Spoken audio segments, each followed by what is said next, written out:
Auburn's going to overachieve this year, depending on what you think they're capable of achieving. That is Zac Blackerby, Locked On Auburn, joining me here on the show. I'll say right at the outset, Zach, I think this is an 8-4 Auburn football team, and after last year, 6-6, a loss in the bowl game.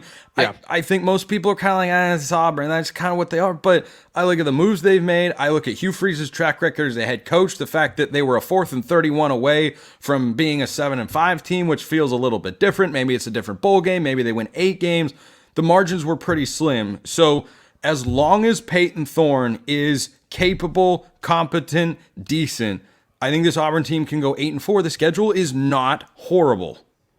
No, it's the easiest schedule Auburn's had in a long time. And so I think they're going to kind of benefit, like most SEC West teams or former SEC West teams, with this new version of the SEC.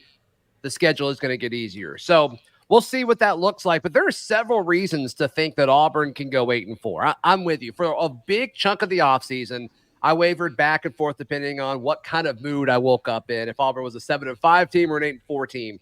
And I think they're going to be an 8-4 team when it's all said and done this upcoming year. I'm still kind of bouncing around on who those 4 losses are, because I think there's arguments for a few of them there.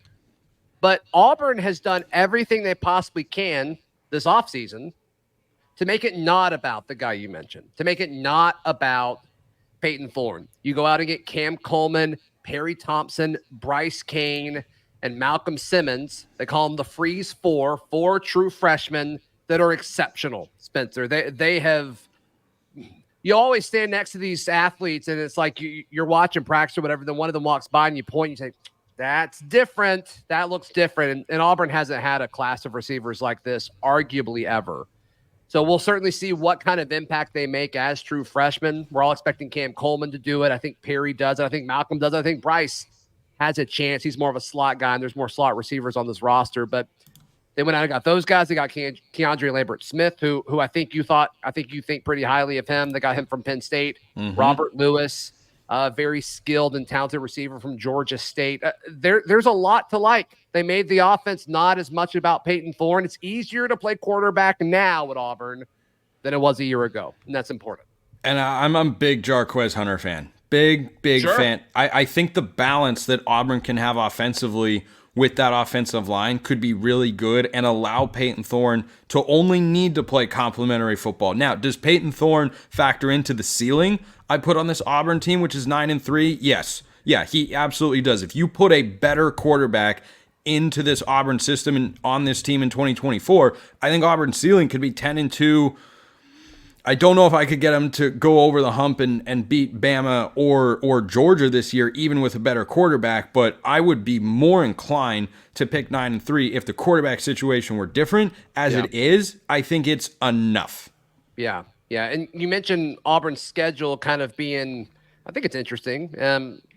But when you look at 9-3, if those are the right 3 losses and things go kind of weird in the top 10, Auburn's got an outside shot of at least being in the conversation to be a playoff team this year. I don't think a 9-3 team gets in there. In the conversation, sure. Sure, yeah. I was careful with my wording there. So are they 15th or 16th? That probably gets you in the conversation. It gets you on the graphic of who's left out whenever they do the broadcast of who's in. So, and I think that's all Auburn can ask for right now. You got to take baby steps in the way Hugh Freeze has built this, because he chose to invest more in this high school class that are now true freshmen than he did in his second transfer portal class, because he wants to build with these guys, and he's got the talent on the roster to do that.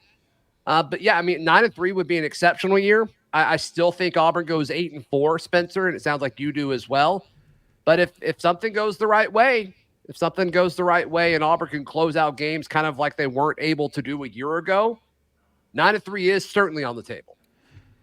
The reason I look at this schedule and say 8-4 is really, really within the realm of possibility, and what my official prediction is here, there are 2 games that kind of trip me up, and we'll get to that in just a sec, is Auburn plays their first 5 games at home. And the ability, I'm a big routine guy, Zach.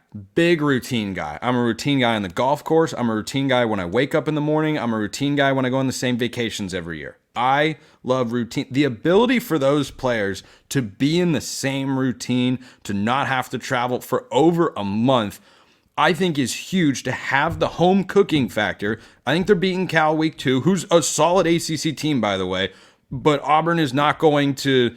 Your Cal, your favorite team in My college Cal, football? my California Golden Bears are This is not Locked going on to go. Cal, isn't it? It is. That Okay. COLLEGE and then football is actually just Cal, That's right. with a word jumble and such. I think That's right. 4-0 is an expectation for Auburn and 5-0 is a goal. I think they're going to win that game against Oklahoma because it'll have such a rinse and repeat feel to it. And I think Oklahoma is a good team. I think Auburn's also a good team. I have questions about both, but I have more questions about Oklahoma's roster and questions about Auburn's quarterback. But you put the Tigers at home, Hugh Freeze in year 2. If this was Brent Venables year 3 and Hugh Freeze year 1, I'd probably go Oklahoma even at Jordan-Hare. But Hugh Freeze year 2 and Jackson Arnold, that's going to be a big time test for him. I think Auburn wins and starts the season 5-0. Yeah, and I think either outcome for Oklahoma the week prior when they host Tennessee, it'll be their first SEC game ever. I think if they win against Tennessee, the emotions are so high. I think if they lose, there's a chance the emotions are so low and there's almost pressure where I think there's a real chance Oklahoma starts 0-3 in conference play and almost becomes a fear of like being a meme, of being a joke, the laughing stock of the SEC. It's like you wanted this for so long and you lose to Tennessee, you lose to Auburn, and then you lose It's to a Nebraska Texas. to the Big Ten sort of move is what the feel would be. Like, wait, are we just going here and going to just sit in mediocrity forever? Yeah, and I don't think Oklahoma's going to do that. Me I think neither. Venables is a good coach, and I think their their draw of the schedule, the SEC was nicer to Texas than they were to Oklahoma, and I don't think there's 100%. anybody that's going to – I think Texas people would agree with that. They probably think it's hilarious. I would too. I don't blame them. But I think the pressure is on Oklahoma, and this is a game for a big chunk of the offseason. I said, I think Auburn drops this one. As we get closer and closer to the season, I think Auburn's got a real shot in this one. No question about it. I think if they win this game, Auburn that is, it'll be the first for a lot of Auburn fans maybe that kind of tune in and out with the football season. That'll be the first time their ears perk up and like, beat who? 5-0? Did 5-0 going into Athens to take on Georgia? 5-0 going to Athens? Okay, I think Georgia's going to win that football game. I apologize if I'm breaking any news here to Auburn fans. I think Georgia is a loss. I'm going to jump ahead a little bit and come back to those two games in the middle. I think Vanderbilt's a win. Louisiana Monroe is a win. I think Texas A&M's a loss. I like Connor Wigman. I like Mike Elko. Jordan-Hare is tough. Everybody knows that. I think Texas A&M gets it done that week, and they lose the Iron Bowl. So those are 3 losses that I put on the schedule here. Alabama, Texas A&M, and Georgia. I think Auburn's season and how successful it'll be viewed at the end of it gets defined in consecutive weeks with back-to-back road games to Columbia to take on Missouri, to Lexington to take on Kentucky. My gut tells me, Zach, this is a win one, lose one for Auburn. I go back and forth on which one that is. I think Missouri is good. I don't think Missouri is great. I don't buy them as an SEC title contender. I think Kentucky is decent. They've been decent the last several years. They've pushed Georgia before. Certainly they could win this game at home against Auburn. What's your feeling on these two games? Yeah, Missouri is so interesting because, I mean, they lost so much on the defensive side of the ball. I think their offense is going to be respectable. But when they play a team that can hold their own on the defensive side of the ball, which I do think will be Auburn this year, what does that look like?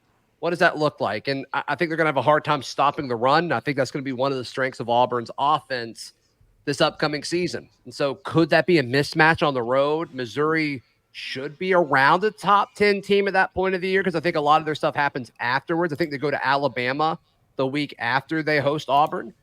And before that, they're going to UMass, which is odd. Auburn has a bye week going into that game. I think there's a lot of variables where you can say, yes, this makes sense for Auburn. Kentucky, I don't know what kind of home field advantage Kentucky has. Like, I know that they've been fine under Stoops, but they don't typically beat good SEC teams or teams that finish with a winning record in the conference. is Auburn in that territory this year? I think they're going to be right around it. I think they're going to be a 4-4 or a 5-3 team in the conference. And historically under Stoops, Kentucky doesn't win those types of games. They're good at beating bad SEC teams, and it's been able to prop up their record because the former SEC East stunk outside of Georgia for the vast majority of Stoops' run, and they really were able to benefit from Tennessee and Florida being down historically over the last half decade. And so to me, I don't really respect Kentucky a ton. We'll see what happens when they go to Lexington, but I think both of those games are winnable. The big question to me is like Auburn wasn't the same team away from Jordan-Hare Stadium last year, unless it was when they were playing a bad Arkansas team and when they were playing a bad Vanderbilt team. What does that look like this year? They should be better than a year ago, Spencer. Should. That's why we play the games on the field, though, Zachary, because it's way more exciting to then compare your predictions actually on the field. We're not running an EA College Football 25 simulation here. Real, honest-to-goodness football starts in 11 days. Is that the greatest thing you've ever heard? I don't know if it's the greatest thing I've ever heard, but that felt good. That felt good, the sensation that you just gave me. Thank you. I am glad that I could provide that for you. Zac Blackerby, Locked On Auburn. And just for clarification purposes, I think Auburn splits the Missouri-Kentucky games. Win one, lose one. I think they could win either game. I think they could lose either game. I'll go 1-1. Auburn 8-4, and I think that's a darn good second season for Hugh Freeze and company. Zach also landing in the 8-4 sort of range. Yeah, we could look sharp. We could look dumb, but whatever we do, we will do it together. That's right. Real quick, tell me your thought process on the loss to A&M. I think the Texas A&M roster, despite their departures, is still incredibly talented. And Mike Elko is a guy who has been doing less with or more with less for the last couple of years. He's got a starting quarterback in Connor Wigman who has experience. He hasn't, logged a full season under his belt, but he's going to have capable quarterback play. I think they're going to have enough. I don't love the running back injury. I definitely don't love that. However, at the end of the year, they'll have had the chance to figure out what their rotations are, establish their ground game. As long as they are just solid in the trenches and Auburn's not overwhelming them on either side of the ball, I think Elko is as good of a coach schematically as Hugh Freeze is, and it's one of the reasons I like Auburn. But I think that Texas A&M game is just tough enough, but I think it'll be a heck of a battle. Sure. All viable arguments there. I don't think that's one. If Auburn goes 8-4, I don't think that's one of the losses. I think it's Bama, Georgia. I think Oklahoma is more likely to be a loss than A&M. And then I think it's one of those road games that you mentioned between Missouri and Kentucky. So we're close. Yeah. We're close on our prediction. I think we disagree on A&M more than anything else. I would think that about Oklahoma if they didn't have a new offensive line with essentially a brand new quarterback. Wigman's got more experience than Jackson Arnold, so early in the year, like if you put that Oklahoma game later in the season, road game at Jordan-Hare Stadium. Yeah, that's tough. That is Zac Blackerby. Never tough doing a segment with him. Locked On Auburn. Zach, always appreciate it. Love you a long time.